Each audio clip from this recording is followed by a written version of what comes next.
Hello guys, welcome back to my channel Moushika's vlogs. তোমরা সবাই কেমন আছো? আমি তো খুব ভালো আছি। তো তোমাদের জন্য আমি আবার একটা নতুন ভিডিও নিয়ে চলে এসেছি। তো এর আগের দিনের ভিডিও ছিল আমাদের হচ্ছে নামচি চারধামের। তো সেটা তোমরা অনেক ভালোবাসা দিয়েছো, অনেক সাপোর্ট করেছো সেই ভিডিওটাতে। তো অনেকেই মেসেজ করেছো যে নেক্সট কবে আবার ভিডিও দেবো আমি। তো সেটাই তোমাদের জন্য যারা অপেক্ষা করেছিল, তো তাদের জন্য আমি একটা নেক্সট ভিডিও নিয়ে চলে এসেছি। সেটা হচ্ছে নামচি চারধাম। আমরা সব কিছু দেখে আমরা গিয়ে থেকেছিলাম হচ্ছে রা বাংলাতে। তো রা বাংলা অনেকটাই দূর নামচি থেকে, মোটামুটি 1 থেকে 1.5 ঘন্টা লেগেছিল। তো যাচ্ছি আমরা, এটা হচ্ছে যাওয়ার পথে। তো তারপরে আমরা আর কিছু খাওয়া দাওয়া করিনি, একেবারে ওখানে গিয়েই খাওয়া দাওয়া করেছিলাম। কারণ হচ্ছে দেখলেই যে আমরা কিন্তু একটা হোটেলে দাঁড়িয়ে কিন্তু খেয়েছিলাম আমরা ভাত। তো তারপরে আর খিদে পাইনি, ওখানে গিয়ে আইসক্রিম খেয়েছিলাম। তো পেটটা মোটামুটি সবারই ভরা ছিল। তো বলেছিলাম ঠিক আছে একেবারে পৌঁছে তারপরে খাওয়া দাওয়া করব। তো দেখো দূর থেকে পাহাড়গুলো দেখতে সত্যি খুব সুন্দর লাগছিল, অসাধারণ লাগছিল। আজকে ভিডিও এডিট করতে করতে মনে হচ্ছে যে আবার কবে যাব। সত্যি মনটা মনে হচ্ছে ছুটে যাচ্ছে আবার পাহাড়ে।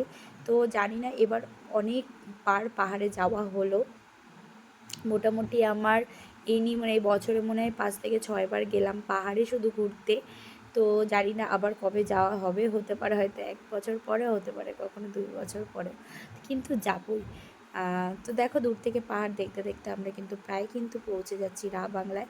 তো আমরা হচ্ছে রা বাংলায় পরের দিন স্টে, মানে সেদিনই রাত্রেবেলা একদিনই স্টে করব, কারণ হচ্ছে টাইম ছিল না হাতে। পরের দিন আমাদের সকালবেলা লাঞ্চ করেই, দুপুরবেলা লাঞ্চ করে তারপরে বের হয়ে যাওয়ার কথা ছিল, মানে কথা আছে। সেই জন্য আমরা যতটুকু পারবো যে আজকে তাড়াতাড়ি পৌঁছে তারপরে বুদ্ধা পার্কটা দেখার। তো আমাদেরকে ড্রাইভার দাদা সব কিছু বলে দিয়েছিল যে আমরা কি করে যাব না যাব। ওখান থেকে হোটেল থেকে আমাদের বলা হয়েছিল যে 2টো গাড়ি রেডি করে রাখতে, যেন আমরা বুদ্ধ পার্কটা দেখতে পারি। বলে রাত 7টা পর্যন্তই বলে খোলা থাকে, কিন্তু আমরা খুব চেষ্টা করছি, ড্রাইভার দাদাও আমাদের খুব চেষ্টা করছে যে তাড়াতাড়ি ওইখানে নিয়ে গিয়ে পৌঁছানোর। তাহলে খুব ভালো হয়, যে তাড়াতাড়ি পৌঁছালে আমরা বুদ্ধ পার্কটা দেখতে পারবো। আর নাহলে পরের দিন সকালবেলাটা হয়তো আমাদের একটু কষ্ট হয়ে যাবে বুদ্ধ পার্কটা দেখা। কারণ পরের দিন একটু মানে সাইট সিন যদি আমরা যদি একটু না ঘুরি, না হাঁটি, তাহলে হয়তো ভালো লাগবে না। কারণ হচ্ছে পরের দিন সকালবেলা মানেই হচ্ছে বাড়ি আসার সব কিছু গোছাতে হবে, তখন মনটাও খারাপ হয়ে যাবে। তো আমরা খুব চেষ্টা করব। তো আমি এখানে কয়েকটা ভয়েস দিচ্ছিলাম, কিন্তু গাড়িতে গান বাজছিল, তো সেই জন্য কপিরাইট ক্লেম পড়ে যাবে বলে আমি দিতে পারিনি। তো আমরা যে গাড়িটা আমাদের দিয়েছিল সত্যি খুব সুন্দর গাড়ি ছিল, খুব আরামদায়ক গাড়ি ছিল। তো দেখো আমরা কিন্তু ঢুকে যাচ্ছি, কিন্তু রা বাংলায় সামনেই আমাদের হোটেল ছিল।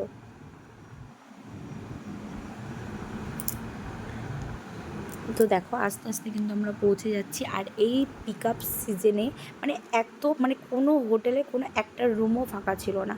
আর আমরা গিয়েছি একদম হঠাৎ করে। আমরা কিন্তু পেলিংয়েই স্টে করতে চেয়েছিলাম, কিন্তু পেলিংটাতে আমরা কোনো একটা হোটেল জায়গা ফাঁকা পাইনি বলে আমরা কিন্তু পেলিংয়ে স্টে করতে পারিনি। তো এটা সত্যি আমার খুব কষ্ট লেগেছিলো যে আমার রা বাংলাটা দেখার মানে ওই টাইমটাতে অতটা ইচ্ছা ছিল না যতটা আমার ইচ্ছা ছিল পেলিংয়ে থাকার। তো জানি না নেক্সট টাইম হয়তো পেলিংয়ে কবে যাব, কিন্তু তখন দেখতে পাইনি পেলিংটা। সেই জন্য আমার সত্যি মনটা খুব খারাপ হয়ে গেছিলো, যে পেলিংটা আমার দেখার সব থেকে বেশি ইচ্ছা ছিল। তো যাই হোক দেখো এখন। अच्छा, आपका नाम क्या है? अर्जुन। अर्जुन, आपका कॉन्टैक्ट नंबर बताइए प्लीज़। 7501 748935। और वो आप हर कोई वो सिक्किम में नॉर्थ सिक्किम, साउथ, वेस्ट सब सब हो जाएगा घुमाते हैं? सर। हाँ, ठीक है। आपसे कॉन्टैक्ट करूँगा हम लोग। ठीक है, थैंक यू। তো আমরা কিন্তু এখানে কিন্তু আমরা যে গাড়িতে গিয়েছিলাম সেই দাদার কিন্তু নাম্বার দিয়ে দিয়েছিলাম। আর খুবই ভালো গাড়ি, আর সত্যি খুব সুন্দর সার্ভিস। যখন যেখানে থামার কোনো একটা, যে এক একটা ড্রাইভার হয় যে খুব কড়া, এক একটা বাজে কথা বলছে বা খুব তাড়াতাড়ি করছে বা খুব উগ্র মেজাজি, সত্যি বলছি দাদার মধ্যে কোনো কিছু ছিল না। খুব ভালো ছিল উনি, আমাদেরকে খুব ভালো সার্ভিস দিয়েছে, আমাদের প্রত্যেকটা জায়গায় দেখেছে। আমরা নামচি চারধামে অন্ততপক্ষে 1 থেকে 1.5 ঘন্টার বেশি ওখানে থেকেছি, ঘুরেছি, ছবি তুলেছি। ওনার কিন্তু কোনো কথা বলেনি যে কেন আমাদের এত দেরি হলো, বা উনি খুব সুন্দর আমাদের সাথে মিশেছেন। তো তো তারপরে আমি একটা ছোটো বাচ্চা নিয়ে গেছি, তোমরা সবাই জানো আমার ছেলেকে নিয়ে গেছি, ছেলেকে দাঁড় করিয়ে খাওয়ানো থেকে শুরু করে সব কিছু কিন্তু করিয়েছি আমি গাড়ি থামিয়ে, কিন্তু তাও কিন্তু অনেক কিছু বলেনি। তো আমি তো ওনার মুখ দিয়ে আপনাদেরকে কন্ট্যাক্ট নাম্বার বলে দিলাম। তো যদি আপনাদের ভালো লাগে তাহলে অবশ্যই যোগাযোগ করতে পারেন। তো দেখো এখন আমাদের বললামই যে কোনো রুম পাচ্ছিলাম না বলে আমাদের এতটা উঁচুতে দিয়েছিল রুমটা, আর আমার যেতে সাথে কোমরটা একদম ব্যথা হয়েছে, অনেকটাই উঁচুতে ছিল। তো দেখো এটা হচ্ছে একটা রুম, কিচ্ছু করার নেই, যেহেতু আমরা একদিনে প্ল্যানে গেছি। রুম এটা পাওয়া মানে একটা ভাগ্যের ব্যাপারই বলতে গেলে আমাদের, কারণ রুমটা যে পেয়েছি এটাই আমাদের অনেক, কারণ যেখানে পেলিংয়ে থাকতে পারলাম না, পেলিংয়ে কোনো রুম নেই, তো সেহেতু কিছু করার নেই। দেখো ওয়াশরুমটা খুব সুন্দরই ছিল, অত মানে খারাপ ছিল না, কিন্তু এই ওয়াশরুমটা থেকে না আমাদের রুমের ওয়াশরুমটা একটু বেশি ভালো ছিল, কারণ এইটার আমার অতটা পছন্দ হয়নি বলে এই রুমে আমি থাকিনি। তো বাবা মা আর বোনকে দিয়ে দিয়েছিলাম আর আমাদের ওই আর একটা রুমে নিয়েছিলাম। তো এর পরের দিন আমি আমাদের রুমটার ট্যুরটা তোমাদেরকে দেবো, চেষ্টা করব। তো দেখো আমরা এখানেই মানে ফটাফট ওখানে রুমে ঢুকে খুব তাড়াতাড়ি করে যে ড্রেস পরেছিলাম ওই ড্রেস পরেই আমরা বেরিয়ে গেছি হচ্ছে বুদ্ধা পার্ক দেখতে। আর দেখো বাংলার কিন্তু যেটুকু জায়গা ওইটুকু কিন্তু খুব সুন্দর একটা জায়গা, ছোট্ট একটা শহরই বলতে গেলে এটা, প্রচুর বিল্ডিং, প্রচুর জিনিস পাওয়া যাচ্ছে, প্রচুর দোকান। তো পরের দিনের ভিডিওতে তোমরা দেখতে পাবে যে আমরা বাংলায় কিন্তু পরের দিন কিন্তু সারাটা সকাল কিন্তু এইদিকেই কাটিয়েছি আমরা। কিন্তু হ্যাঁ, বাঙালি খাবার দাবার পাওয়াটা খুব মুশকিল, বাঙালি খাবার দাবার বলতে গেলেই নেই।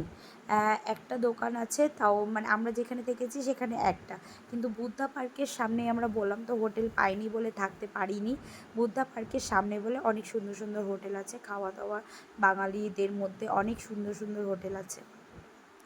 তো আমরা আবার যে হোটেলে থেকেছিলাম সেই হোটেলের বাঙালি খাবার সবসময় পাওয়া যায়। তো ভালো লাগলো, খুব ভালো লাগলো ওখানে গিয়ে, কিন্তু যেটা ইচ্ছা ছিল পেলিংয়ে থাকার, তো সেটা যখন হলো না, বাংলায় এসে একটা নতুন বুঝতে পারলাম যে ঠিক আছে আরেকটা নতুন জায়গায় তো থাকা হলো। তো পরের দিন বাড়ি চলে আসবো বলে খুব মনটা খারাপ হচ্ছিল। আর এই টাইমটা তো আমাদের তো জীবনে মানে বলতে পারো যে খুব একটা তাড়াহুড়া ছিল যে বুদ্ধা পার্কটা যেন আমরা দেখতে পাই, কারণ যে জিনিসটাকে আমরা দেখতে এসেছি সেই জিনিসটাই যদি না দেখতে পারি তাহলে সত্যি মনটা খুব খারাপ হবে। আর সবাই বলছে যে দিনের বেলার থেকে বলে রাত্রেবেলায় যদি বুদ্ধা পার্কটা দেখতে বলে খুব সুন্দর লাগে। তো জানি না আমাদের ভাগ্যে এটাই ছিল যে রাত্রেবেলা দেখারই, দেখতে পেরেছি যে এটাই অনেক। সবাই বলছিল যে 7টার মধ্যে বন্ধ হয়ে যাবে, তো অলরেডি তখন 6:30 বেজে গেছিলো। তো সবাই বলেছিলাম যে আধ ঘন্টার জন্য হলেও যদি কিছু একটু দেখতে পারি তাও যেন দেখে বাড়ি আসতে পারি, কারণ ওখানে গিয়ে যদি এই জিনিসটাই যদি না দেখতে পারি, বাংলায় দেখার মতন তো শুধু এই একটা জিনিসই, এর থেকে আর দেখার মতো কিছু নেই। তো এই জিনিসটাও যদি না দেখতে পারি তখন মনটা খুব খারাপ হয়ে যাবে যে গ্যাংটক থেকে আমরা আবার গেলাম বাংলায় আর বুদ্ধা পার্কটা দেখতে পাবো না, একটা সত্যি মন খারাপের ব্যাপার। তো সেই জন্য আমরা যথেষ্ট চেষ্টা করেছি দেখার, কিন্তু ভাগ্যক্রমে সত্যি দেখতে পেরেছি, এটা বিশাল বড় পাওনা আমাদের। ওখানে গিয়ে একটা ছেলে দেখি দাঁড়িয়ে আছে, এক্সট্রা টাকা নিচ্ছে যে ভেতরে ঢোকার জন্য, অনেকেই ঢুকছে এক্সট্রা টাকা দিয়ে। তো বললাম যে চলো তাহলে এক্সট্রা টাকা দিয়েই ঢুকি, কিচ্ছু করার নেই আমাদের। তো যে টাকাটা আমাদের ওখানে দেওয়ার কথা না সেটা এক্সট্রা টাকা দিয়ে তারপরে ছেলেটাকে টাকা দিয়ে তারপরে আমরা ভিতরে ঢুকেছি। আর ভিতরে ঢুকে যতটুকু দেখতে পেরেছি, যতটুকু কি পুরোটাই দেখে এসেছি, অনেকক্ষণ বসেছিলাম, অনেকক্ষণ গল্প করেছি। আমি এমন মানে ঘুরেছি যে হাঁপসে গেছি, লাস্টে বসে পড়েছি। তো কিচ্ছু করার নেই, দেখে সত্যি খুব আনন্দ পেলাম। দেখো আমরা কিন্তু প্রায় চলে এসেছি, একদম সামনেই বুদ্ধা পার্কটা, এখানে কিন্তু দেখা যাচ্ছে হালকা করে, তো আমি ভিডিওতে নিতে পারিনি কারণ আমাদের পিছনের দিকটাতে ছিল ওই বুদ্ধা স্ট্যাচুটা। তো এরপর দেখো এই যে দেখো তোমাদেরকে এখন দেখাতে পারবো কারণ আমরা সামনের দিকে এসেছি। তো এটা দেখে সত্যি মনটা খুব ভালো লাগলো যে একটা জিনিস যাই হোক দেখতে পারবো। আর এটা কিন্তু আমি কিন্তু আগে কিন্তু কখনো কিন্তু দেখিনি, যা দেখেছিলাম ওই ভিডিওতেই দেখেছিলাম, ছবিতেও দেখেছিলাম, তাও কিন্তু বাংলার বিষয়ে কিন্তু ভিডিও আমি খুব ভালোভাবে দেখিনি, কারণ এখানে যাওয়ার ইচ্ছাটা ছিল না আমার প্রথম থেকেই। তো সেই জন্য আমি ভিডিওর ডিটেলসও নেইনি, কোনো ভালোভাবে কোনো কিছু নেইনি, সেই জন্যই হয়তো। কিন্তু জানি না কখন ভাগ্যে কী লেখা থাকে। তো আমরা যতটা পেরেছি তাড়াতাড়ি যাওয়ার। আর আমাদের তো ওখানে মোটামুটি ঠান্ডাই ছিল, ছেলেকে ওখানে সোয়েটার পরিয়ে জামা কাপড় পরিয়ে মানে যত তাড়াতাড়ি যেতে পারি আমরা। তো সবাই কিন্তু দেখে কিন্তু বেরিয়ে যাচ্ছিল, আর আমরা তখন ঢুকছিলাম, কিন্তু আমাদের সাথে মোটামুটি অনেক লোকই ছিল যে ঢুকছে। তো দেখো সামনে যে ছেলেটা দাঁড়িয়ে আছে ওই ছেলেটাই এক্সট্রা টাকা নিচ্ছিল। তো আমরা অনেক কষ্ট করে সেখানে টাকা দিয়ে তারপরে ঢুকেছি, তোমাদেরকে তো বললামই, কিন্তু দেখতে পাবো এটাই অনেক ভাগ্যের। তো এখানে মোটামুটি অনেক লোকই ছিল আমাদের সাথে ঢোকার জন্য। তো আমরা সত্যিই ভাবতে পারিনি যে দেখতে পাবো। এখানে মনে হয়, হ্যাঁ এখানে বলছিল যে 7টার মধ্যে বন্ধ হয়ে যাবে, তো সেটাই বলছিল আমাদেরকে যে খুব তাড়াতাড়ি দেখে যেন আমরা বেরিয়ে যাই। আর আমাদের মনটা তো খুব ছটফট করছিল যে আদেও ঢুকতে পাবো কিনা। তখন যখন বললো যে না ঢুকতে পারবো, তখন ভাবলাম যে ঠিক আছে তাহলে আমরা ঢুকতে পারবো। 7:40 না না তখন বের করে দিবে। আমরা দেখে আসি। আমরা যে গাড়িগুলো করছিলাম না ইয়েতে ছোট গাড়িগুলো আমার যাওয়ার সময় গাড়ি থাকে এই গাড়ি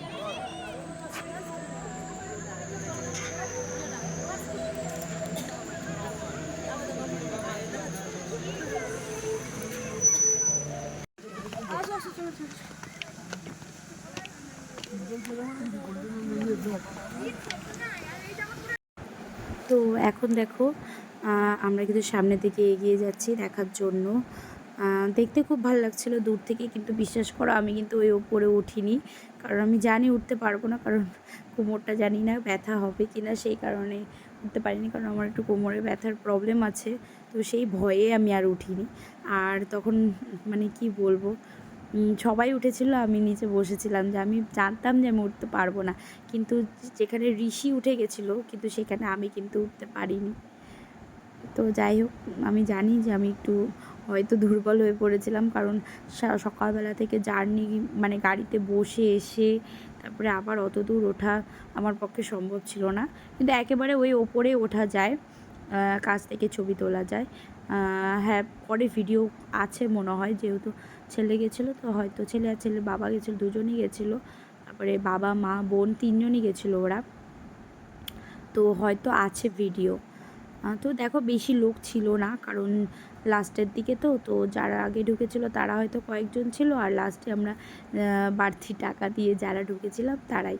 তো সবারই তো ইচ্ছা থাকে দেখার, তো সেই ইচ্ছাটা যাতে নষ্ট হয়ে যায়, তো সেটা কিছু করে না। এই জিনিসটা খুব ভালো লাগে, ঠিক আছে একটু 50 টাকা বেশি হোক দিয়ে ঢুকলেও কোনো ব্যাপার না। আমাদের মনে হয় কয়জন ছিলাম আমরা, 5 জনের মনে হয় 250 টাকা নিয়েছিল, তো কিছু করার নেই। তো দেখো এটাও দেখতে খুব সুন্দর লাগছিল, হয়তো এই জিনিসটা হয়তো দিনের বেলায় আসলে হয়তো আমরা দেখতে পেতাম না, এত সুন্দর লাইটিংয়ের একটা সৌন্দর্য। তো সেটা ওই জন্য হয়তো দিনের বেলায় আমাদেরকে নিয়ে আসেনি, ভগবানই নিয়ে আসেনি, রাত্রেবেলায় নিয়ে আসছে। তো এই জায়গাটা কিন্তু অনেক সুন্দর, বাচ্চাদের পার্ক, খেলার পার্কও আছে, মাঠের মতো বসে মানে থেকে বাচ্চাদেরকে খেলানো। কিন্তু সেই সময়টাতে বললাম তো একদমই রাত হয়ে গেছিলো, আর খুব তাড়াতাড়ি করতে বলছিল বলে আর সম্ভব হয়নি। কিন্তু আমার মানে সেই দিনকার ব্যাপারটা কি বলো তো, যেখানেই যাচ্ছিলাম সেখানেই বাবা ভোলেনাথের মন্দির পাচ্ছিলাম। তো এখন ধীরে ধীরে বন্ধ হয়ে যাচ্ছিলো লাইট শোটা, কারণ অনেক রাত হয়ে যাচ্ছিলো বলে দেখছিলাম যে ধীরে ধীরে অল্প অল্প করে চলতে ধীরে ধীরে বন্ধ হয়ে যাচ্ছিলো। তো এখানে আমি অনেকক্ষণ বসেছিলাম, অনেকক্ষণ দাঁড়িয়েছিলাম, কারণ ওরা সামনের দিকে এগিয়ে গেছিলো বলে। তো আমার এটা দেখতে ভালো লাগছিলো বলে আমি এখানে কিন্তু অনেকক্ষণ দাঁড়িয়েছিলাম, অনেকক্ষণ বসেছিলাম, কারণ আমি জানি উপরে উঠতে পারবো না, তোমাদেরকে আগেও বলেছি। তো তারপরে এইটা মনে হয় দূর থেকে নিয়েছিল এই ভিডিওটা। তো আমার শরীরটা এতটাই ক্লান্ত হয়ে গেছিলো যে আমি বেশি ভিডিও নিতে পারিনি, যা নিয়েছিল হাজব্যান্ডই মনে হয় নিয়েছিল ভিডিওগুলো।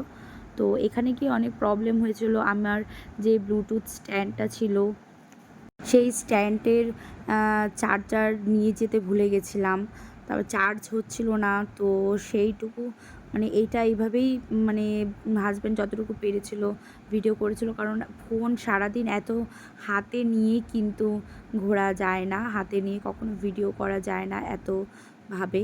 তো এখানে দেখো সবাই ভিডিও করছে, রিলস বানাচ্ছে, দেখতে ভালো লাগছিল। তো এখানেই আমার লাস্ট বসে থাকার জায়গা। তো এখানে আমি বসে পড়েছিলাম। এর থেকে আমি যে এতগুলো সিঁড়ি দেখে ভয়ে আমি উঠতে পারিনি, কারণ আমি পারবো না, আমি আগে বলে দিয়েছি যে আমি সত্যি পারতামই না হয়তো। তো দেখো এখানে কিন্তু আমার ছেলে কিন্তু চলে গেছিলো, অবশ্য সবার কোলে কোলে গেছিলো, দাদাইয়ের কোলেই গেছিলো ও। তো দেখো ওখানে গিয়ে ওরা কিন্তু ছবি তুলছে ভালোভাবে, তারপরে অনেকক্ষণ বসেছিল, অনেকেই বসেছিল। তো তারপরে মনে হচ্ছিল যে কেন আমি গেলাম না, আমি একটু উপরে উঠলে কষ্ট করলে হয়তো এত ভালো জিনিসটা দেখতে পেতাম, কিন্তু জানি না, হয়তো ভাগ্যে যেটা লেখা ছিল সেটাই হবে, উঠতে পারিনি। হয়তো কিছু কিছু কারণের জন্য উঠতে পারিনি, হয়তো তখন শরীর দিচ্ছিল না। তা কারণগুলো অবশ্যই পরে তো সবার সাথে আমি শেয়ার করব, পরের ভিডিওতেই থাকবে। আমি যতদূর পারবো তত তাড়াতাড়ি আপডেট দেওয়ার, যে কেন কোনো হয়তো সত্যি কোনো প্রবলেম হচ্ছিল। তো যাই হোক, এত সুন্দর দৃশ্য দেখে আমার ভিডিও এডিট করতে করতে মনে হচ্ছিল যে আবার যদি একটু পাহাড়ে যেতে পারতাম তাহলে হয়তো খুব ভালো লাগতো।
তারপরে তো আমরা এখানে খাবারের অর্ডার দিতে চলে এসেছিলাম যে রাত্রে আমরা কী কী খাওয়া দাওয়া করব। তো আমরা যে হোটেলে ছিলাম তার পাশের হোটেলেই এটা, মানে কী কী খাওয়ার আছে না আছে সেগুলো শুনতে এসেছিলাম। আর সব কিন্তু বাঙালি। আর সবথেকে ভালো লাগলো যে আমার ভিডিও দেখে, তো বলেছিলাম এর আগেও আমি তোমাদেরকে দেখিয়েছিলাম যে আমি নর্থ সিকিমে গিয়ে কিন্তু আমার একটা ফ্যামিলির সাথে দেখা হয়েছিল, যে যারা আমার ভিডিওতে দেখে। তো এই আমার এই ছোট্ট সাবস্ক্রাইবার 5-6 হাজার সাবস্ক্রাইবারের মধ্যে যে একটা ফ্যামিলিকে আমি পেয়েছিলাম, তো সেটা আমার দেখে খুব ভালো লাগলো, শুনে খুব ভালো লাগলো। তো এখানে এসেও কিন্তু আমি মানে প্রচুর পরিমাণে এই ভিডিও করার জন্য কিন্তু প্রচুর পরিমাণে অনেক কিছুর দিক থেকে ছাড় পেয়েছি। অনেকে অনেক ভালোবাসা দিয়েছে। একটা দোকানে গিয়েছি, বলেছে এর আগে আমি পরের ভিডিওতে তোমাদেরকে দেখাবো, যেখানে হচ্ছে আমরা শিলিগুড়ি থেকে মানে শিলিগুড়ি যাওয়ার পথে একটা দোকানে দাঁড়িয়েছিলাম, সেখানে হচ্ছে আমরা মোমো খেয়েছিলাম। সেখানেও কিন্তু কি বলো হচ্ছে খুব মানে সুন্দর কথা বলেছিল ওরা, যে ওরাও আমাদের ভিডিও দেখে আমার। তো খুব ভালো লাগে শুনলে যে এত সুন্দর ভিডিও দেখার মতো লোক আছে। তো এটা দেখো হচ্ছে রাত্রেবেলার দৃশ্য, তোমাদেরকে একটু বাইরে থেকে দেখালাম। ছোট্ট একটা ব্যালকনি ছিল। তো বললাম তো বেশি ভালো রুম কিন্তু আমরা পাইনি, যতটা আমরা মানে বাজেটের মধ্যে ছিল সেই বাজেটের মধ্যে কিন্তু আমরা রুমটা পাইনি। তো বলেছিল যে 1000 টাকা করে মানে রুম দিয়ে। এটা হচ্ছে পরের দিন সকালের ভিডিও। তো এত সুন্দর দৃশ্য দেখে খুব ভালো লাগলো। তো এই সকালবেলার ভিডিও থেকে সারাদিনের ভিডিও আমি নেক্সট পার্টে আনবো। তো ভালো লাগলে অবশ্যই একটা লাইক এবং সাবস্ক্রাইব করে দিও। আর খুব তাড়াতাড়ি যেন 7K হতে পারে সামনে দুর্গাপুজো। তো তার আগেই যেন 7K হয়ে যায়, তার 7K যেন সেলিব্রেশন আমরা খুব তাড়াতাড়ি করতে পারি। তো চলো, বাই।